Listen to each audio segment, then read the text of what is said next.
Assalamualaikum. Waalaikumsalam. Silakan masuk Revika. Silakan duduk. Terima kasih Revika sudah hadir di ruangan Bika, di ruangan Ibu. Revika sudah tahu kenapa Ibu panggil. Bisa maskernya dibuka biar jelas bicaranya. Oh iya. Sudah tahu kenapa? Sih, Bu. Ya. Mungkin ada kaitannya dengan permasalahan Vika yang sering tidak masuk sekolah dan tidak mengumpulkan tugas. Ya, ada kaitannya dengan itu. Sebelumnya Ibu jelaskan dulu ya Iya, Bu. tujuan kenapa Vika dipanggil ke ruangan Ibu, ke ruangan BK ini. Kita hari ini Ibu akan melakukan proses konseling individu dengan Vika karena Ibu mendapat data ya. Beberapa hari kemarin Vika itu banyak tidak masuk sekolah, sehingga setelah Ibu konfirmasi dengan guru mata pelajaran yang lain, ada beberapa guru yang menyampaikan ke Ibu bahwa selain tidak hadir, Vika banyak tugas yang tidak melaksanakan atau tidak mengumpulkan. Makanya di sini kewajiban Ibu untuk mencari tahu, sehingga Vika dipanggil ke sini. Tapi Vika nggak perlu takut ya. Jadi di sini kita akan melakukan proses konseling individu. Sebelumnya Ibu jelaskan dulu tujuan dari konseling hari ini adalah Ibu akan berusaha membantu Vika. Kita bersama-sama akan mencari tahu, akan menggali permasalahan Vika supaya bisa ketemu solusinya untuk proses lebih baik lagi ke depannya, biar tidak berlarut-larut. Ya. Kemudian di dalam proses konseling ini Vika nggak perlu takut.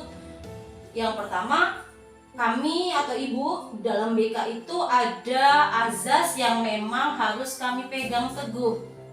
Yang pertama tentang azas kerahasiaan. Jadi Vika di sini tidak perlu takut untuk bercerita ke Ibu. Kenapa?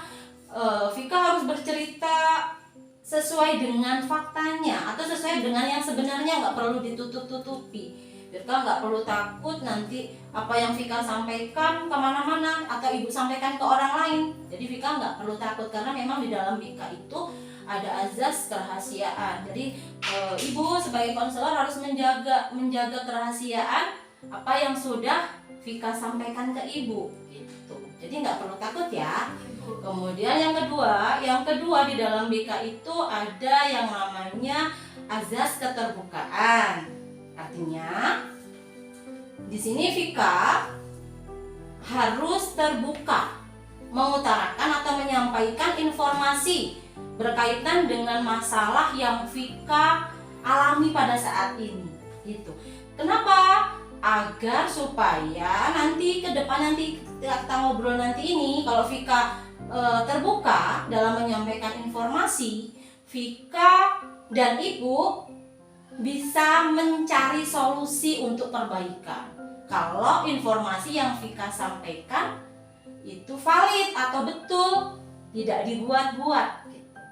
Kemudian yang berikutnya azas kesukarelaan. Artinya di sini Ibu sebagai konselor atau Vika sendiri sebagai konseli, Vika dengan sukarela datang ke ruangan BK, ke ruangan Ibu untuk membicarakan masalah Vika ke Ibu. Dan Ibu sebagai konselor berusaha semampu Ibu untuk membimbing Vika atau mengarahkan Vika supaya nantinya ketemu jalan keluar untuk proses perbaikan masalah Vika, atau Vika tidak berlarut-larut masalahnya, kita ketemu solusi gitu ya.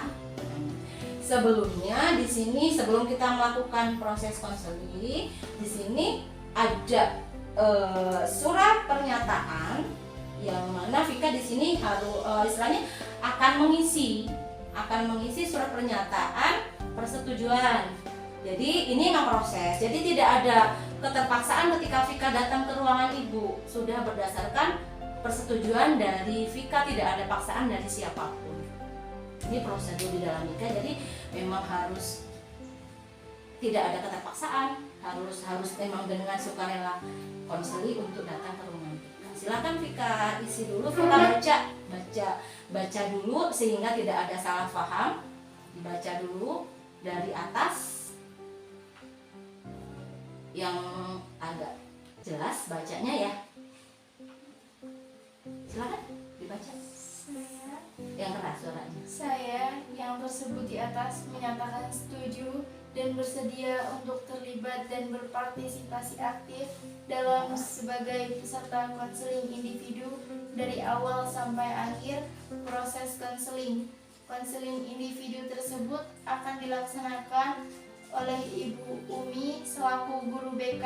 Kegiatan tersebut adalah bagian dari program BK. Silakan Vika isi nama Vika. Ada yang harus diisi di situ. Nanti Ibu tanda tangan di samping.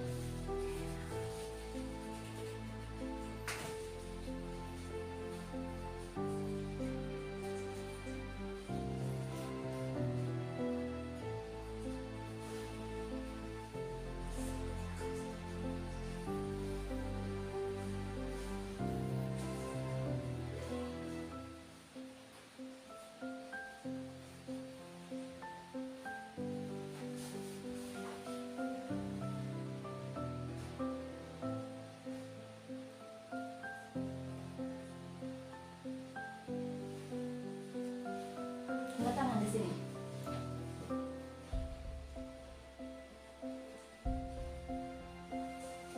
Bu ya.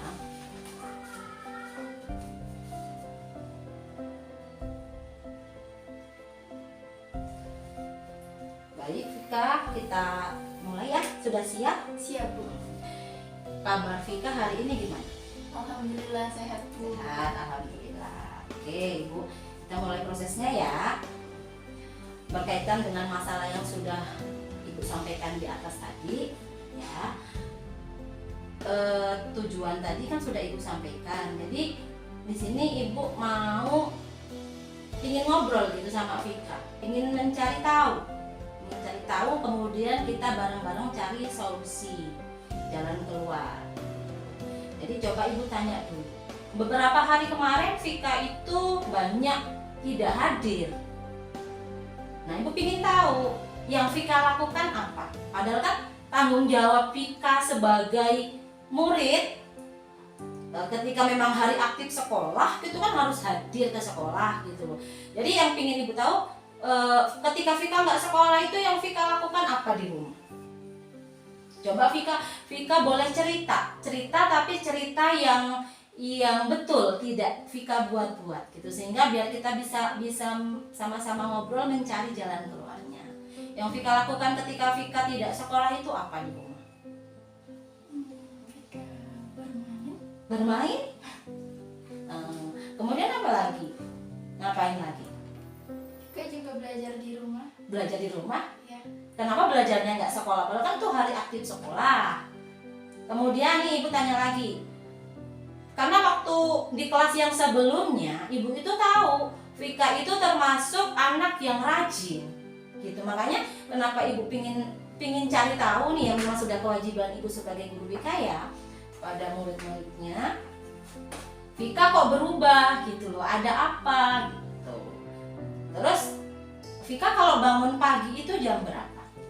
Vika kadang lebih sering bangun sekitar jam 7-an. Jam 7? Ya. Salat subuhnya telat tinggal? Salat subuh, setelah salat subuh. Oh, salat subuh. Tapi habis salat subuh tidur lagi? Iya. Terus kebablasan sampai siang? Iya. Itu yang membuat akhirnya karena Vika kesiangan, kemudian mungkin mau izin atau mau jalan kaki, karena memang Vika jalan kaki atau diantar? Jalan kaki. Kira-kira berapa kilo dari rumah? Mungkin sekitar 10 kilo. 10 kilo dari rumah Vika? Jauh banget ya? Iya. Berarti Vika kalau dilarut-larut atau berlarut-larut bangunnya siang terus, coba Ibu tanya, kira-kira itu ada kerugian nggak buat diri Vika? Ada, Bu. Ada kerugiannya apa?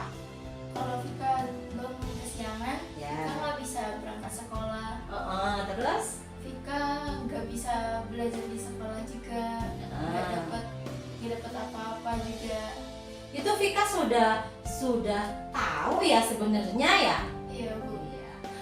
Terus kenapa kok sampai bangunnya tadi kesiangan? Sering lagi gitu. Karena kan tadi Ibu bilang ada perbedaan yang signifikan ketika dibandingkan dengan kelas sebelumnya. Itu Vika tuh relatif rajin, bahkan Vika itu termasuk juara kelas gitu yang Ibu tahu ya gitu. Karena Ibu juga ngajar Vika di kelas yang sebelumnya gitu. Nah, jadi Vika harus apa ya istilahnya, berpikir yang positif gitu. Berpikir yang positif untuk ke depan bisa lebih baik. Nah, sekarang Ibu tanya dulu. Kira-kira kalau tadi kan masalahnya sudah Vika ceritakan nih sama Ibu. Kalau di dalam pikiran Vika kan sudah besar nih, sudah bisa berpikir yang baik, sudah bisa membedakan ini baik, ini nggak baik, kan udah tahu ya. Sudah remaja itu udah tahu perbedaan antara baik sama nggak baik. Sekarang Ibu mau tanya, kira-kira kalau ke depan nanti biar ini tidak terjadi lagi, tadi kan kata Vika rugi gitu ya kalau Vika terus-terusan seperti ini gitu. Kira-kira kalau di dalam pikiran Vika, Ibu tanya dulu, Vika pengen berubah nggak? Pengen ya. Kira-kira di dalam pikiran Vika itu cara apa yang bisa Vika rubah dari kemarin yang salah itu ke depannya bisa lebih baik? Coba Vika dulu, Ibu pengen tahu jawaban dari Vika. Mungkin untuk merubahnya Vika bisa tidurnya nggak kemalaman biar Nah ya, tidurnya tidur tidak kemalaman ya.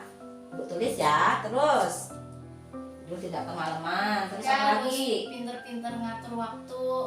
Ngatur waktu. Berarti manajemen waktunya harus pintar ya. Memanajemen atau mengatur waktunya harus pintar ya. Manajemen waktu.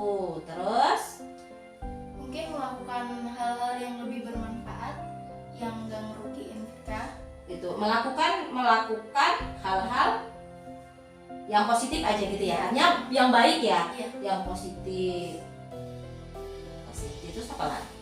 Coba kira-kira masih ada nggak yang Vika, berarti saya harus seperti ini nih gitu, biar nggak rugi sayanya gitu.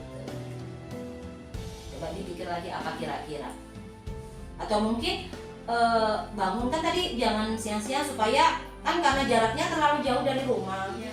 Terus kan memang ya Ibu memaklumi, artinya gini loh, karena memang sekolah kita kan di pegunungan. Iya. Jadi untuk mengantisipasi biar tidak terlambat datang ke sekolah, berarti kan di minutes atau di planningkan kalau perjalanan Vika dari rumah ke sekolah itu kan agak jauh. Iya. Tapi kalau sekitar 10 kilo kayaknya nggak ada, mungkin sekitar 4 atau 5 lebih lah ya kali ya. Jadi karena medan yang memang lumayan, yang membutuhkan waktu yang relatif banyak untuk sampai ke sekolah, jadi jangan bangun kesiangan. Ya betul, tadi udah Vika sebutkan juga sih, bangunnya lebih awal. Iya. Ya. Kira-kira sudah, maksudnya antara trik yang akan Vika rubah sudah Vika sampaikan ke Ibu ini berarti ya. Iya. Kemudian di sini Ibu mau menambahi sedikit atau kita mau memperjelas apa istilahnya, trik-trik apa sih yang harus Vika lakukan, seperti yang diantaranya Ibu akan menyampaikan seperti yang Vika sampaikan tadi, cuman akan menambah, Ibu akan mencoba menambah mungkin sedikit dari yang Vika sampaikan. Jadi yang pertama kata Vika, tidur tidak larut malam. Iya. Nah, kalau kemarin Vika kan kata Vika tidur kemarin itu larut malam. Habis ngaji Vika mainan HP sampai malam. Mungkin jam-jam 11 Vika baru tidur. Sehingganya pagi mungkin memang sholat subuh, tapi sholat subuh dengan ngantuk. Mungkin dengan kucek-kucek mata istilahnya. Karena masih ngantuk, habis subuh Vika langsung tidur lagi.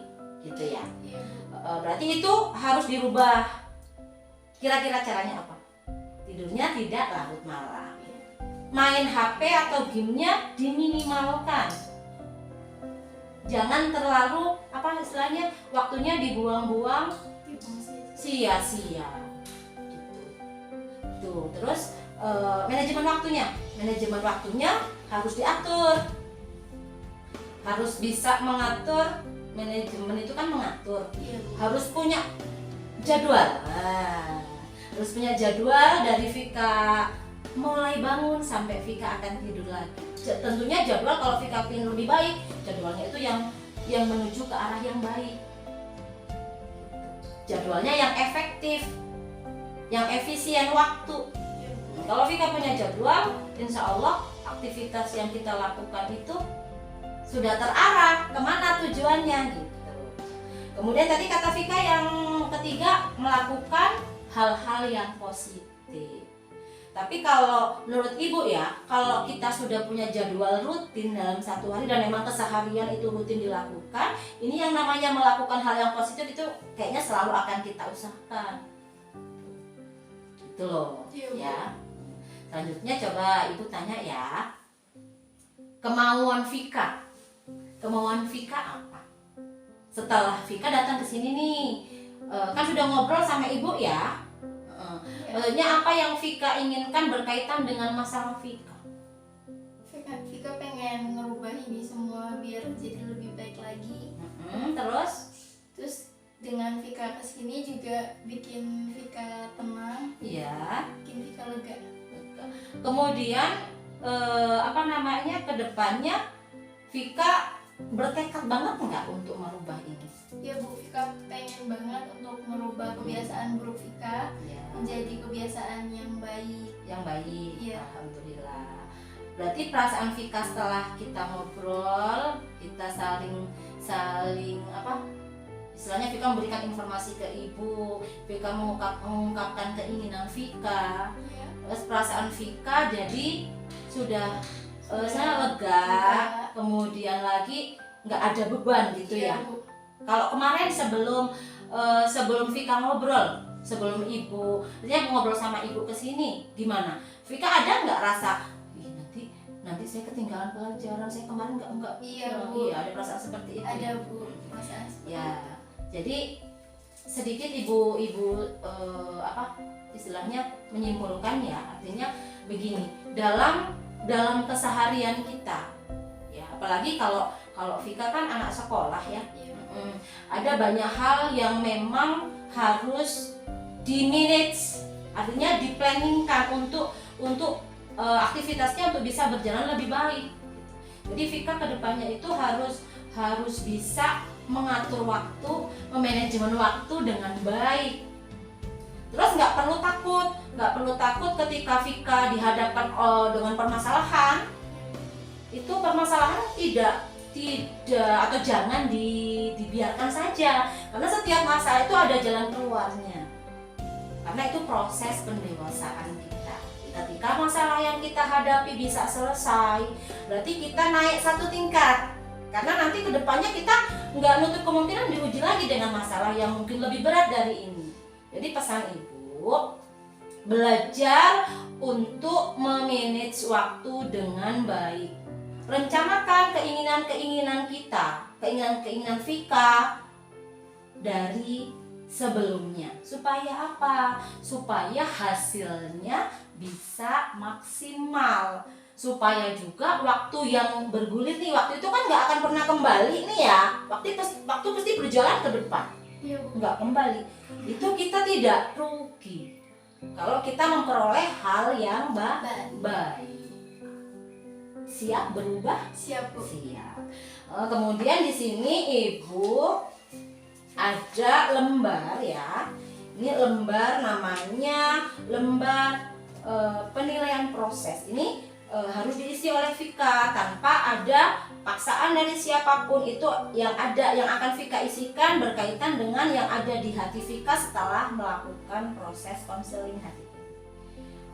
Kemudian yang kedua ini ada penilaian hasilnya juga harus diisi. Silahkan boleh Vika tulis aja dari sini. Kemudian nanti kalau sudah selesai yang ini yang kedua.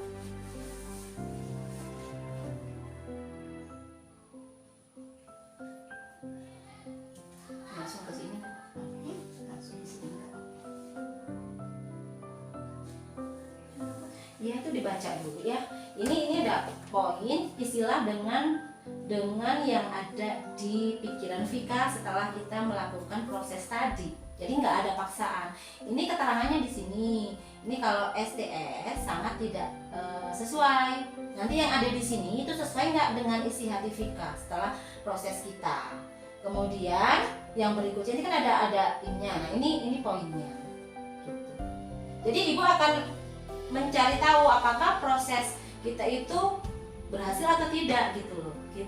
Jadi istilah sesuai dengan yang sebenarnya tanpa dibuat-buat. Kemudian yang tidak sesuai berarti ini ST ya. Kemudian sesuai, sangat sesuai. Silakan dibaca ini ada poin-poinnya, dibaca kemudian isinya di sini. Isinya berkaitan dengan ini ya. Isinya ini. Pilih salah satu. Silakan.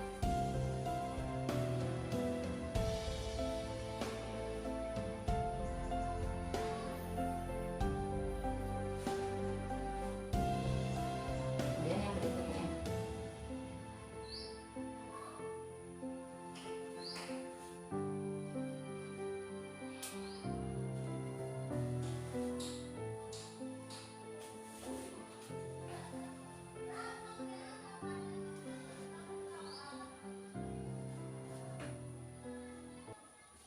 Kemudian di bawahnya itu ada tangan itu yang berarti ya. Ini yang kedua. Dibaca ya dengan baik ya. Namanya di sini.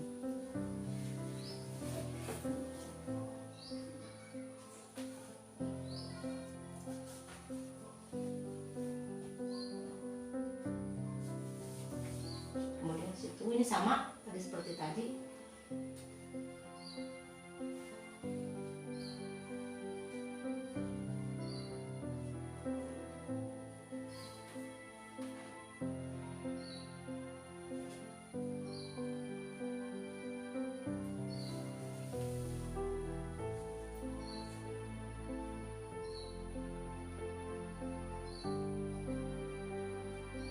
Silakan nama Vika di bawah, kemudian Vika tanda tangan ya.